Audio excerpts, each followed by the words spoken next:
Salut tout le monde, c'est Kirby54, je vous souhaite la bienvenue pour cette nouvelle vidéo guide de collectionneur de jeux vidéo.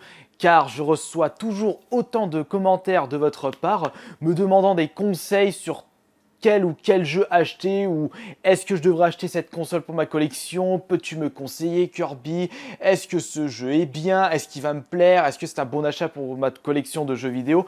Eh bien je vais vraiment faire une réponse globale à travers cette vidéo. Pour commencer, avant d'acheter tel ou tel jeu, il faut déjà vous dire quels sont vos objectifs de collectionneur. Pourquoi vous vous lancez dans la collection de jeux vidéo? Est-ce que c'est par plaisir? C'est nul comme remarque, puisque si on collectionne pas pour se faire plaisir avant tout, eh bien ça sert à rien de collectionner. C'est comme si moi je me lançais, je sais pas, je dirais n'importe quoi, dans une collection d'emballage de carambars. Personnellement, je ne trouve aucun intérêt à faire ceci, mais peut-être que d'autres personnes y trouveront leur compte. C'est pour cela que moi je préfère me lancer dans une collection de jeux vidéo et également une collection de CD de métal plutôt qu'une collection d'emballage de carambars, parce que ça me plaît. Vous pouvez avoir comme objectif de collectionneur essayer de retrouver tous les jeux auxquels vous avez passé de très beaux moments durant votre jeunesse. Ça a été mon cas lorsque je me suis lancé dans la collection de jeux vidéo, puisque j'avais commencé à acheter des jeux NES, des jeux Super Nintendo que je connaissais à l'époque. Ensuite, j'ai commencé à m'intéresser sur les jeux que je n'avais pas pu jouer à l'époque et j'ai changé mes objectifs de collectionneur. Mais si vous connaissez correctement vos objectifs de collectionneur, eh bien vous n'aurez aucun regret lors de vos achats de jeux et de consoles.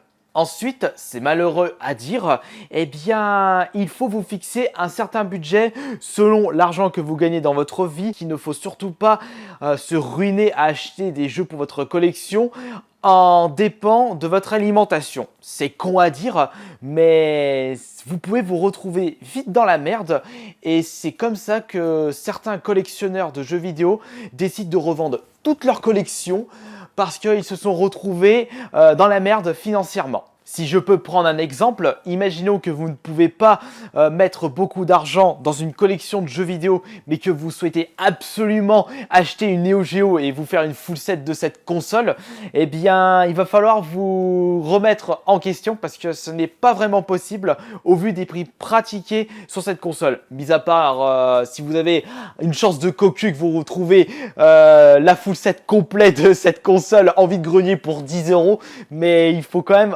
garder les pieds sur terre.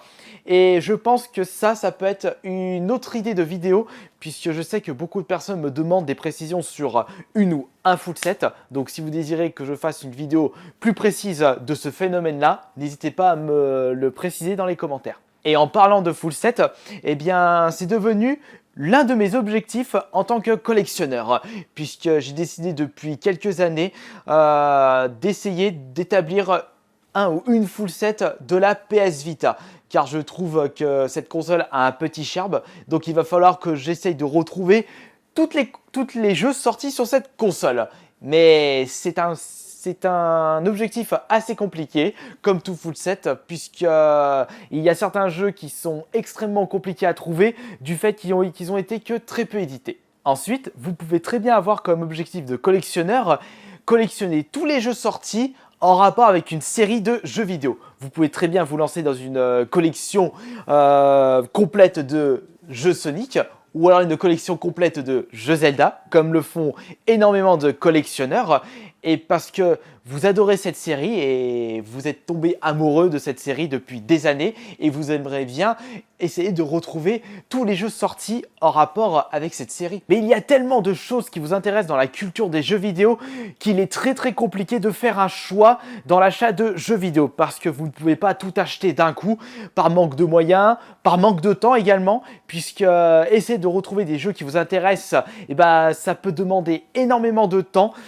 pour essayer de les retrouver, sachant que certains ont été très peu édités. Donc il faut farfouiller dans les différents sites marchands, il faut farfouiller dans des forums spécialisés carrément, si vous désirez retrouver vraiment une pépite hyper rare dans un état irréprochable. Mais c'est également ça le plaisir d'une collection, c'est une énorme chasse au trésor. Et c'est ça personnellement qui me botte le plus dans cette collection, c'est vraiment essayer de retrouver tous ces jeux vidéo et établir tout ce petit trésor personnel qui me permet d'avoir toujours le sourire aux lèvres lorsque j'arrive dans ma pièce. On va passer maintenant à un exemple. Imaginons que, bon allez, je vais prendre 5 jeux au hasard dans cette collection. Allez, on va prendre ça, on va prendre ça, on va prendre un jeu PS1 et on va prendre un jeu, un jeu NES pour voir. Voilà. Alors, j'espère que vous pouvez voir de jusque-là.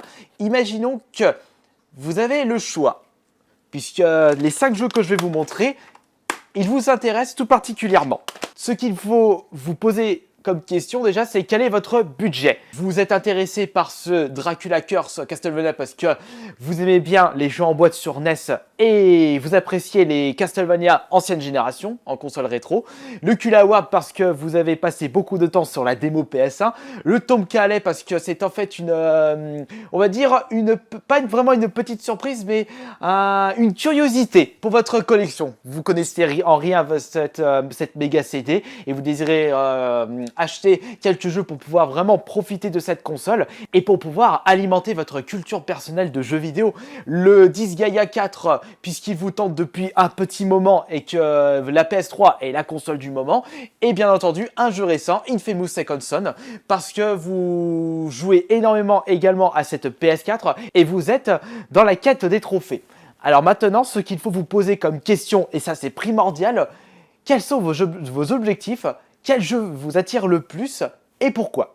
On va prendre comme exemple pour commencer le rétro gamer, à fond le taquet. Lui, tout ce qui lui intéresse, ce sont les anciens jeux.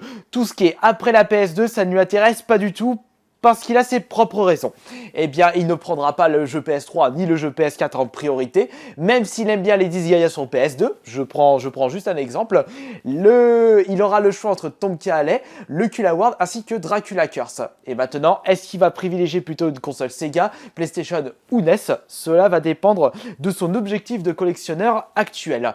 Et cela va dépendre de son budget, sachant qu'à Tom Calais, je dis une connerie, il l'a trouvé à 10 € dans un cash, le Kulawa il l'a eu à 50, et le Dracula Curse, il le voit malheureusement à 100 €.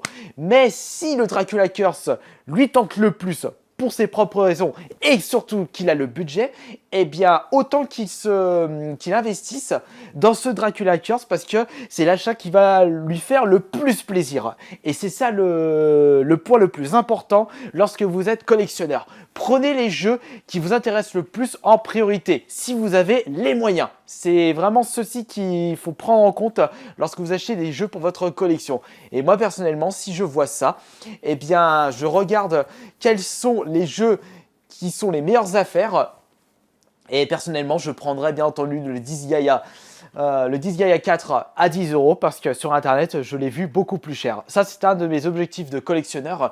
J'aime bien acheter des jeux moins cher que les prix pratiqués sur internet. C'est un de mes objectifs, comme une full set PS Vita ou essayer de retrouver les jeux de mon enfance. Et j'espère qu'au moins cette vidéo vous aura plu et vous aura aidé dans vos objectifs de collectionneur. Il faut surtout garder en tête qu'une collection, ça peut vite coûter cher. Enfin voilà, donc je vous dis à la prochaine pour une autre vidéo et n'hésitez pas à me marquer dans l'espace des commentaires vos différentes suggestions pour des vidéos en rapport avec la collection de jeux vidéo.